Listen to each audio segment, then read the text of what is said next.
రాజుల 2వ పుస్తకం 5వ అధ్యాయం 15-16 వచనాలు చదవండి త్వరగా. నయమాను దైవజనుడి దగ్గరికి వచ్చి అతని ముందర నిలిచి చెత్తగించుము, ఇశ్రాయేలులోనున్న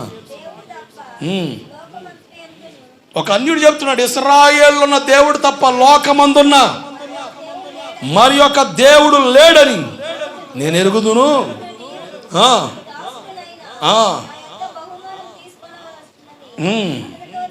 అతనితో చెప్పగా ఎలీషా తీసుకెళ్ళి లోపల పెట్టండి, పక్కన రూమ్ ఖాళీగా ఉంది, సహోదరా కొంచెం రూమ్ చూపించు, పెట్టొస్తారని చెప్పాడా. నేను ఎవని సన్నిధిలో నిలుచున్నానో ఇశ్రాయేలు దేవుడైన ఆ యెహోవా జీవము తోడు నేనేమీ తీసుకోనని చెప్పాడు. అంతే. అలా చెప్పి పక్కెళ్ళి సైకిల్ చేశాడా? లేదు. బయట ఏం ప్రకటించాడో దానికి కట్టుబడి నడిచాడు ఎలీషా. దేవుని జీవం తోడు నేనేమో తీసుకోను. బైబిల్ చెబుతుంది ఉచితంగా పొందారు కనుక ఉచితంగా ఇచ్చేయండి అని. అవునా? ఉచితంగా పొందాం కృపావరం, మా సొత్తు కాదు, పుట్టుకతో రాలేదు. దేవుడు దయదలిచి మనం రక్షించి సేవ పిలిచి ఆయన కృపనిస్తే పొందిన వరాన్ని బట్టి వాడబడుతున్నాం. ఈరోజు చాలా మంది వాళ్ళకున్న వరాల్ని వేలం పాటు పెట్టినట్టుగా, మేము ప్రార్థన చేస్తే 10,000 ఇవ్వాలి, ఒక దైవజనుడు విజిటింగ్కి రావాలంటే 40,000 కట్టాలంట. 40,000 అకౌంట్లో కొడితే ఆ దైవజనుడు వచ్చి మిమ్మల్ని విజిట్ చేస్తాడట. ఒక పాస్టర్ గారు కబురు పెట్టారు, రాజమండ్రిలో ఒక సహోదరి, అయ్యా మీ గురించి నేను చూసిన వాక్యంలో టీవీలో, నాకు వచ్చి ప్రార్థన చేస్తారు, నేను రాలేనని. నేను రావాలంటే 30,000 ఖర్చు అవుతుంది అన్నాడు. ఆమె కాడికి నేను గోవిందపురం నుంచి 1,500 ఖర్చు పెట్టి వెళ్ళా. దేవుడికి స్తోత్రం కలుగును గాక. హల్లెలూయా. 30,000 ఏడా 1,500 ఏడా? ఆయన హైదరాబాద్లో ఉన్నాడు, నేను గోవిందపురంలో ఉన్నాను. ట్రైన్ ఎక్కితే సింపుల్గా పోయి రాజమండ్రిలో దిగుతాం. నేను నీ కాడికి వచ్చి ప్రార్థన చేయాలంటే నాకు ఒక లాడ్జ్ బుక్ చేయాలి. మా టీంలో ఒకళ్ళు వచ్చి చూస్తారు, మీరు ఎక్కడ ఉన్నారు పరిస్థితులను చూస్తారు. ఈ రోజులు బాగాలేవు కదా, ఇలా మాయ చేసి పిలిచి తన్ని తాలింపేస్తున్నారు ఒక్కొక్కడికి, కానీ తేడా పడుతున్నామని ముందర మా అసిస్టెంట్ వచ్చి చూస్తాడు, తర్వాత నేను వస్తాను. కనీసం 30,000 కట్టాలి ముందర. ఒక ఆమె ఫోన్ చేసింది, ఈ లోకల్ విశ్వాసే, టీవీలో ఒక సేవకుడు వాక్యం విని పొద్దున్నే ఫోన్ నెంబర్ నోట్ చేసుకొని బాగలేని ఫోన్ చేస్తే, అమ్మా నేను ఒక పెద్ద ప్రాజెక్ట్ ప్రారంభిస్తున్నాను, 10,000 పంపంటున్నాడు అన్నాడట. అయ్యా పింఛన్ డబ్బులే తప్ప నా బతుకేమీ లేదయ్యా, ఏదో అవి వస్తుంటే తిప్పలబడి కాలం చేస్తున్నాను, పిల్లలు కూడా పట్టించుకోవట్లేదు, ఆరోగ్యం బాగాలేదు, పాదం చేయండి. అమ్మా 10,000 కొట్టి పాదం చేస్తాను పెట్టేయండి. ఇంకో ఆయన పబ్లిక్ లైవ్లో మీ అవసరాలన్నీ కూడా ఒక పేపర్లో రాసి కవర్లో పెట్టండి, కవర్లో పెడతా 5,000 ఆఫర్ పెట్టండి. దాంట్లో ఎంత ఎంత 5,000. చెప్పండి ఒకసారి, ఇది క్రమం అంటారా? దేవుడు మెచ్చుకునే అనుభవం అంటారు ఇది? మరి ఎలీషా పాస్టర్ గారు ఏదండి స్వస్థపడ్డోడు వచ్చి ఈయన అడగలేదా? ఆయన ఇంట్లోకి వెళ్ళి బంగారం, వైడూర్యం, షేనార్ వస్త్రం మొత్తం బస్తాలు లోడ్ చేసి ఇదంతా సేవకు వాడుకొని చెబితే, నేను నాలంటోడైతే థ్యాంక్ యూ మై లార్డ్, ఎన్ని అవసరాలు ఉన్నాయి ప్రభా, చాలా కష్టపడుతున్నానయ్యా, ఈ డబ్బులతో ఎన్ని స్థలాలు కొనొచ్చో, ఎన్ని మీటింగ్లు పెట్టొచ్చో, ఇదే డబ్బు అంతా నీ సేవకే ప్రభా, తీసుకెళ్ళి అక్కడ పెట్టంట. కానీ ఎలీషా పాస్టర్ గారు ఏంది అసలు జీవంతో నాకు అసలు ఏమవుతుంటాడేంది? జాగ్రత్తనండి. పౌలు గారు ఒక మాట అంటాడు, కొరింథీ 2వ పత్రిక 12వ అధ్యాయం 14, త్వరగా చదవాలి.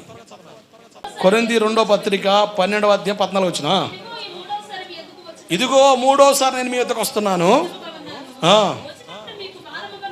వచ్చినప్పుడు మీకు భారంగా ఉండను, మీ సొత్తులో కాదు మిమ్మల్ని కోరుచున్నాను. అబ్బా ఎంత అద్భుతమైన మాట అండి.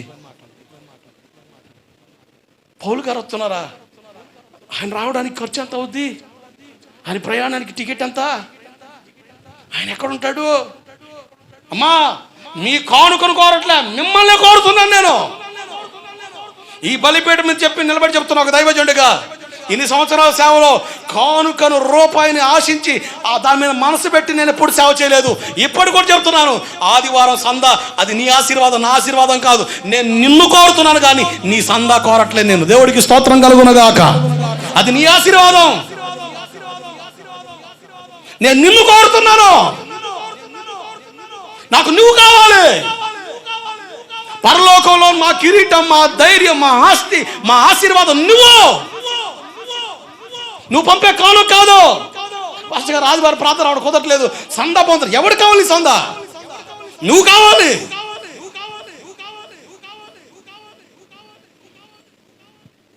ఏమవుతుంది క్రైస్తవ్యం? సేవ ఏ కోణంలో పోతుంది?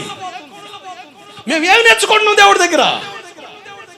ఒక దైవజనుడిగా కూటం పెడితే ఏమంటే ఇన్ని సంవత్సరాల్లో చాలాసార్లు బయట నుంచి చాలామంది విశ్వాసులు వచ్చేవాళ్ళు. ఆదివారం కూటమికి వచ్చిన కొంతమంది అడిగేవాళ్ళు, ఏం పాస్టర్ గారికి కాను పట్టలేదు? నేను నవ్వుతూ కానుపడి నాకు అడగను. పెద్ద పెద్ద సంఘాలు పడతారే, పట్టడం తప్పని నేను చెప్పట్లే, అది నీ ఇష్టం, బయట ఉంటుంది తీసుకొని చెప్పా. పాస్టర్ గారు మా ఊర్లో అయితే 10 రూపాయలు తక్కువ సందేహమని గోల్ చేస్తాం మా పాస్టర్ అయ్యా. ఈ మధ్యన అయితే 100 రూపాయలు తక్కువ అని అన్నాడు. ఏమన్నా కాగితాలా, శిలాపింకులా, రోడ్డు మీద దొరికే రాళ్ళ? 100 రూపాయలు నువ్వు ఎంత కష్టపడుతున్నావండి? నువ్వు ఇచ్చే 10 రూపాయల్లో కొన్ని కష్టం నాకు కనపడుతుంది. దాని విలువగా ఇచ్చి నేను తీసుకుంటా బలవంతంగానే. దోపిడీ చేయాలంటే ఎంతసేపు అండి సేవలో? దోపిడీ చేయాలంటే నా బోటుడికి ఎంత చెప్పండి. అద్భుత స్వస్థ ప్రార్థన చేస్తే ఒక ఆయన ఫోన్ చేసి, ఏమంటే మా మనరాలు దెయ్యం పట్టింది, కాస్త ఇబ్బందిగా ఉంది, మీరు ఏదో దిగదుడుతారా? దిగబు దుడిచేది ఏం లేదు, ప్రార్థన చేస్తా. ఎంత అవుతుందండి ఖర్చు? ఎంత అవుద్ది? అన్యుడికి తెలియదు ఎంత ఏమవుదు. ఉచితంగా పొందాం, ఉచితంగా ఇచ్చేది. అనుమతి ప్రార్థన తల్లి అమ్మేవాళ్ళం, సేవకు ఉపయోగపడతాయని. ఇటువంటి ప్రత్యక్షతను అంతరంగం తట్టినప్పుడు మానేసుకున్నా. క్యాలెండర్ అమ్మేవాడిని, డబ్బులు వస్తాయి. మా మహా అయితే క్యాలెండర్ 10 రూపాయలు పడితే మీకు 40 రూపాయలు వసూలు చేస్తే నాకు ఎంత రావాలి చూడండి. I'm the king of the money. Prayer oil ఒక్కొక్కరు 300, 100 రూపాయలు మందట, 100 రూపాయలు కాస్ట్, దాన్ని 300కి అమ్ముతాం. ఎంత లాభం?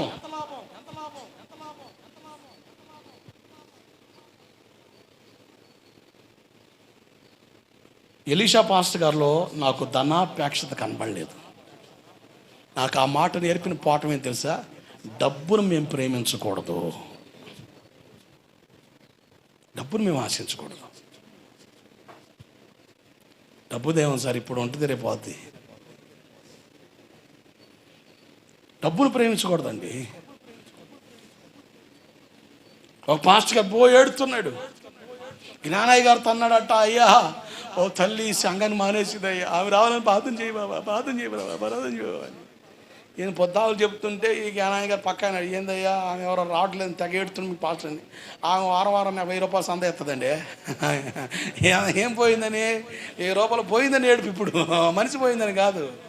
ఆమె రాకుండా 1000 రూపాయలు పంపిస్తుంటే నా బుజ్జే, నా కన్నే, నా చిట్టే. May God bless you all the time. ఆమేన్.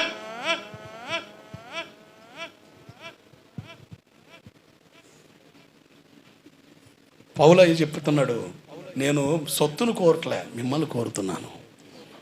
దైవజనులుగా మేము ఆ అపేక్ష కలిగి ఉండాలి. చాలా ఆశ్చర్యం. డబ్బు అవసరమే, డబ్బు అవసరమే, కానీ డబ్బే జీవితం అన్నట్టుగా మా ధనాపేక్షతను కప్పిపెట్టి రకరకాల ట్రిక్కులు, ప్రయత్నాలు, ప్రయోగాలు సేవలో చూపిస్తే తూర్పోత పోసినప్పుడు గాలి చేత రేపబడి తప్ప తాళ ఎగిరి అదే ఆత్మ నడిపింపు, అదే ఆత్మలో తేడం అనుకుని అలా ఎగురుతూ ఉంటారు. గట్టి గింజలు యజమాని పాదాల చెంత ఉంటాయి. ఆమేన్, హల్లెలూయా. అన్న సందేహం లేదు. అట్లా మీరు లోతుగా నాటబడాలి. కల్మషం లేదండి ఎలీషా పాస్టర్ గారు. అందుకని దేవుడు ప్రార్థన అంటున్నాడు, నీలో కడుపు కోతే స్వార్థమే, దేవుడు ఎలా ప్రార్థన అంటాడు? కల్మషం లేని హృదయంతో మనం ప్రార్థన చేస్తే దేవుడు అంటాడా? కల్మషం కలిగి ప్రార్థన చేస్తే ఉంటాడా? ఏదో ఆశించి ప్రార్థన చేస్తే దేవుడు అంటాడా? ఏం ఆశించకుండా ఆయన్నే కోరుకుని ప్రార్థన చేస్తే ఉంటాడా? మీ సుఖపాకు భోగముల నిమిత్తం దురుద్దేశంతో అడుగుతున్నారు కానీ మీరు ఏమి పొందలేకపోతున్నారని యాకోబు 4:2 చెప్పలేదా? ధనాపేక్షత సమస్త కీళ్ళకు మూలం. మొదటి పత్రిక తిమోతి మొదటి పత్రిక 6వ అధ్యాయం 7, 8, 9, 10 వచనాలు చూస్తే ధనాపేక్షత సమస్త కీళ్ళకు మూలమని చెప్తా చాలా మంది విశ్వాసంలో తొలగి తమ్మును తామే పొడుచుకుంటున్నారు. ఏం చేస్తున్నారు? తమ్మును తామే పొడుచుకుంటున్నారు. క్యాన్సర్ వచ్చింది అనుకోండి, షుగర్ వచ్చిందని ఏం చేస్తాం? ఇన్సులిన్ మనమే. తమ్ముడు తామే ఏం చేస్తున్నావయ్యా? ఇంజక్షన్ ఇచ్చుకుంటానయ్యా, షుగర్ ఎక్కువయ్యి తమ్మును తామే పొడుచుకుంటున్నారు. రోగాలు పాలైపోతాం.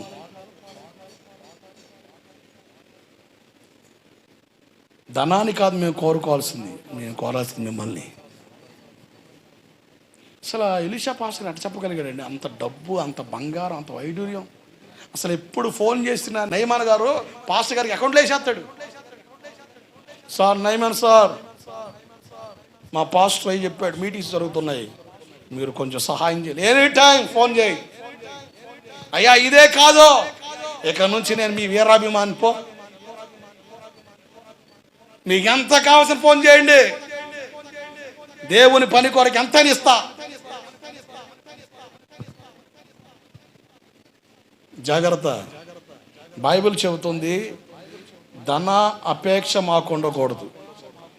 దేవుని సేవకు వచ్చే వాళ్ళైనా దేవుని వెంబడించే వాళ్ళకైనా ఒక లక్షణం ఉండాలంట. మార్కు 8:34 చూడండి త్వరగా. మార్కు సువార్త 8వ అధ్యాయం 34వ వచనం. మార్కు సువార్త 8:34. శిష్యులను పిలిచాడు, జన సమూహాలను పిలిచాడు. శిష్యులనే పిలవలే.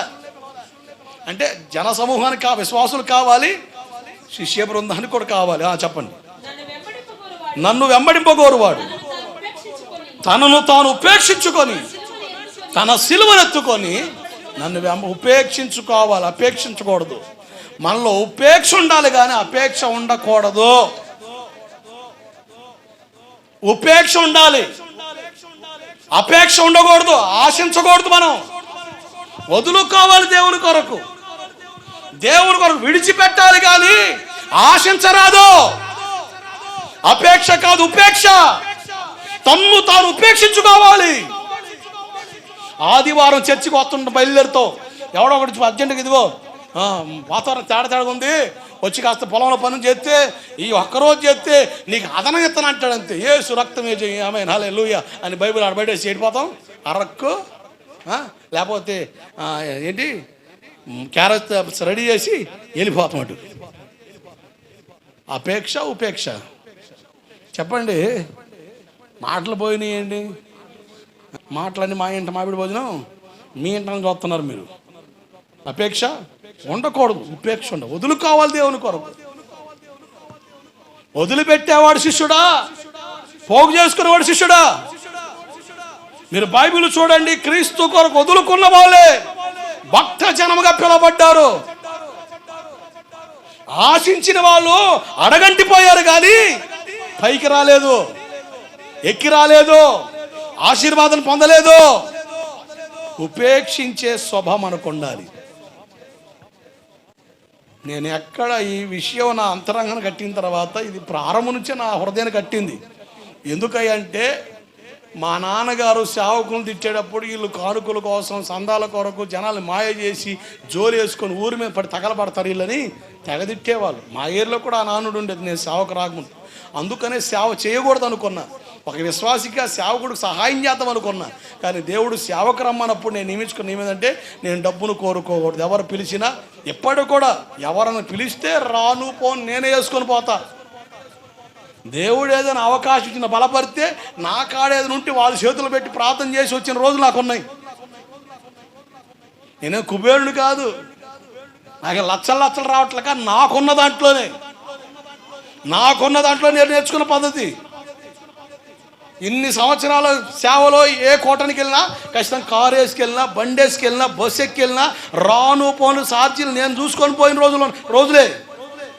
ఆడికి వెళ్తే వాళ్ళు ఇస్తారు 2000, వాళ్ళు ఇస్తే 3000 ఇస్తారు, 6000 ఇస్తారు. ఈ వ్యవహారం లేదు.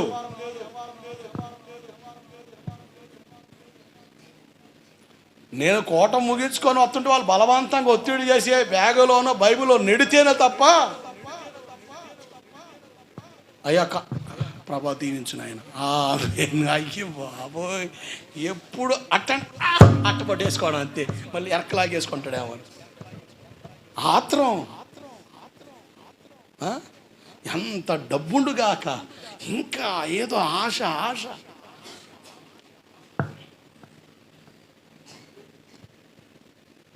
బైబిల్ చెబుతుంది లోకాసువార్త 12:21లో క్రీస్తు ఎళ్ళ మనం ధనవంతులుగా ఉండాలి. చదవండి మాట్లాడతారుగా. లోకాసువార్త 12:21 లోకా 12:21 లోకాసువార్త 12:21 చాలు. 12:21 దేవుడి ఎడల ధనవంతుడు కాక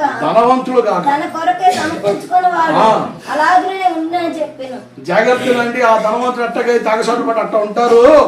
మనం దేవుళ్ళో ధనవంతులుగా మారాలి. నువ్వు క్రీస్తులో ధనం సంపాదించుకోవాలి.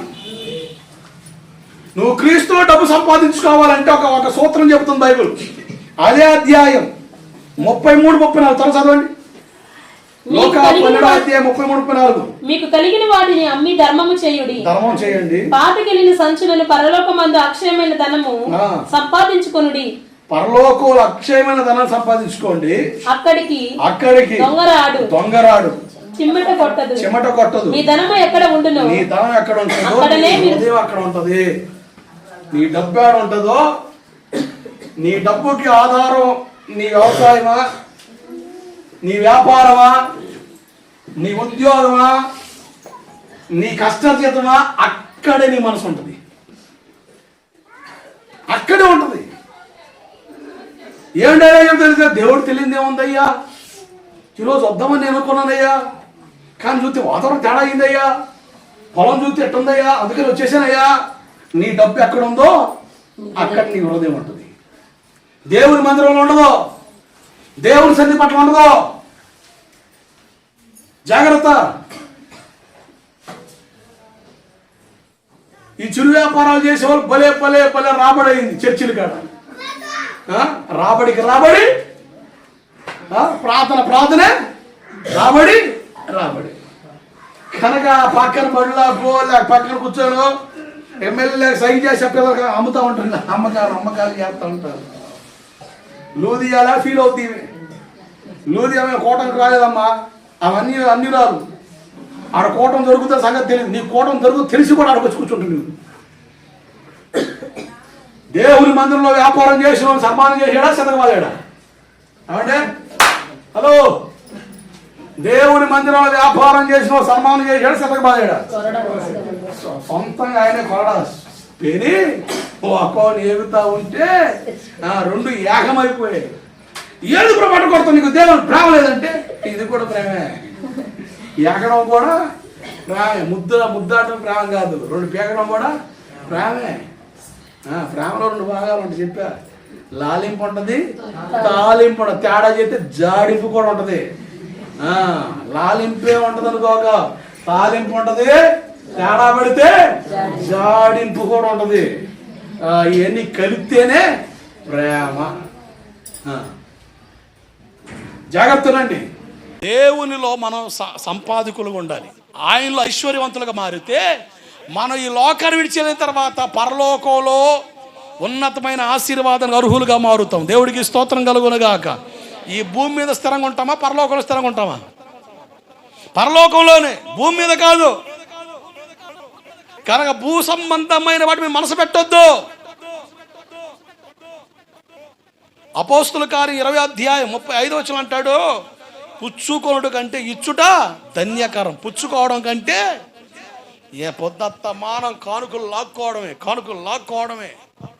ఒక ఆయన అంటాడు, కోటాలు పెట్టి పాసలు పిలిస్తే వాళ్ళకి మేము కానుకిచ్చి పంపాలా, బయట నుంచి విశ్వాసులు వస్తే వాళ్ళే ఇచ్చిపోతారు మాకు. ఏంది అబ్బో, ఏం సూత్రం అండి. కోటాలకి సేవకులు పిలిస్తే కనీసం వాళ్ళకి రానుపోని సార్జీలు సందా ఒక 500 1000 రూపాయలు చేతులు పెట్టాలి. అదే బయట విశ్వాసులు వచ్చారనుకోండి, కూటమైపోయిన తర్వాత వాళ్ళు ఏం చేస్తారు, ప్రార్థన చేసి మాకే ఇచ్చిపోతారు. కనుక సేవకులు కంటే విశ్వాసులు బయట వాళ్ళు బాగొస్తే మాకు రాబడి. అంటే పుచ్చుకోవడమే కానీ ఇవ్వడం అలవాటు లేదయ్యా. సేవకులు చాలామంది, ఒకవేళ ఈ వర్తమానం వినేవారిలో సేవకులు ఉంటే ఒక దైవజనుడిగా క్షేమం కోరి చెబుతున్నా, దేవునికి ఇచ్చే అనుభవం మనకు కూడా ఉండాలి. సంఘాల్లో బల్లలు గుద్ది సందాలు ఇవ్వండి, దశంభాగాలు ఇవ్వండి, ప్రతిష్ఠిత కానుకలు ఇవ్వండి, ఈ అర్పణలు ఇవ్వండి, ఇదే అరుపు. ఇచ్చేవాడు కూడా ఇసుకొచ్చేంత గోల. అంత ఇచ్చినా సరిపోవట్లేదమ్మా పాస్టర్ గారికి. ఇక ఎప్పుడు చూసిన ఇదే తంతు. ఇడిపోయి ఏమంటాడు, సందాదారులు కండి. ఇదే పాట, ఎందుకు మించిన ఏమి లేదు. బైబిల్లో సంఖ్యాకాండం 18:26 చదవండి చివరిగా. సంఖ్య 18:26 త్వరగా. సేవకులకి విశ్వాసులకి సరి సమానమైన వచ్చిన భాగాలు అక్కడ ఉన్నాయి.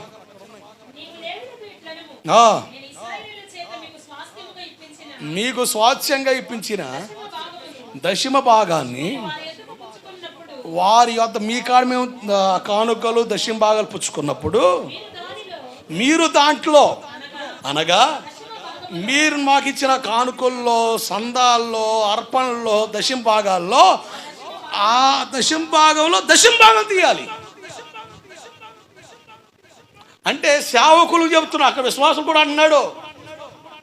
విశ్వాసులు దేవుని పని జరగడానికి, సంఘ క్షేమాభివృద్ధి కొరకు, ఆర్థిక ప్రయోజనం కొరకు విశ్వాసులు కానుకలు, అర్పణలు, దశంభాగాలు ఇవ్వాలి. అవి మేము పుచ్చుకొని అమ్మాయి అని చెప్పేసి లటక్కును మింగేయడం కాదు.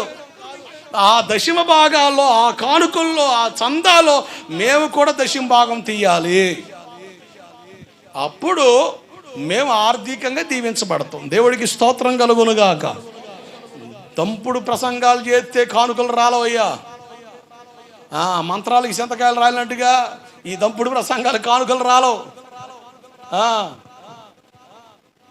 బైబిల్ చెబుతున్న స్తోత్రం ఏంటంటే, మాకు వచ్చిన వాటిలో మేము దశంభాగం తీయాలి, సేవకులుగా మేము దశంభాగం తీయాలి. నేను అది నేర్చుకున్న తర్వాతే ఆర్థిక ప్రయోజనాలు చూడగలుగుతున్నాను. కొంచెం కష్టమే, దేవుడు పరీక్షిస్తాడు. దశంభాగం ఇస్తున్నా కూడా ఆశీర్వాదాలు త్వరగా రావు, కాస్త తేడాగా ఉంటుంది. అప్పుడు మన మనసు అంటే దేవుడికి ఇచ్చినా కూడా రావట్లేదు అని చెప్పేసి అవి కూడా మింగడం మొదలు పెడతాం. దేవుడు పరీక్షిస్తాడు, నన్ను కూడా పరీక్షించాడు. ఇచ్చినా కూడా వెసులుబాటు కలలే, కొంతకాలం అట్టగే ఇబ్బంది పడతాం ఇచ్చా. కానీ నమ్మకంగా దేవునికి కూడా ఆశీర్వాదం కదా, ప్రయోజనం కదా, మేలు కదా, దీవెన కదా, ఎరిగిన తర్వాత చేయాలి కదా అని క్రమంగా చేయడం ప్రారంభించిన తర్వాత కొంతకాలం మెల్లగా వెసులుబాటు ఇవ్వడం మొదలుపెట్టాడు. అంటే మేము దేవునికి ఇస్తే దేవుడు మాకు ఇస్తాడు. మేము సందాదారులు కంటే వసూలు చేసినంత మాత్రాన, రసూళ్ళుగా మారినంత మాత్రాన వసూళ్ళు రావు. ఒకవేళ మాకున్న మాటల చాతుర్యాన్ని బట్టో, టాలెంట్ని బట్టో, కమ్మటి మాటలు బట్టో మీ కాడ సందాలు మేము లాక్కున్నా, మీ కాడ డబ్బులు లాక్కున్నా, వీడికి పౌడర్ కొడితే 1000 రూపాయలు ఇచ్చేవాడు 2000 ఇస్తాడంటే వాడు బాగా పౌడర్ కొడతాడు పాస్టర్ అయ్యా. సమాధికి సున్నం కొట్టినాడు, బాగా పౌడర్ కొడితే 1000 ఇచ్చేవాడు 2000 ఇస్తాడు. వాడిని ఆడ కనపరుస్తాం, ఏం చేయలేదు చేస్తాం. కనుక వస్తాయి ఈ తిక్కల వారాలు చేస్తే సందలు బాగా వస్తాయి, దశం బాగా వస్తాయి, కానుకలు బాగా వస్తాయి, అన్నీ బాగానే వస్తాయి. కానీ దేవునికి లెక్క చెప్పాల్సిన అవసరం ఉంది.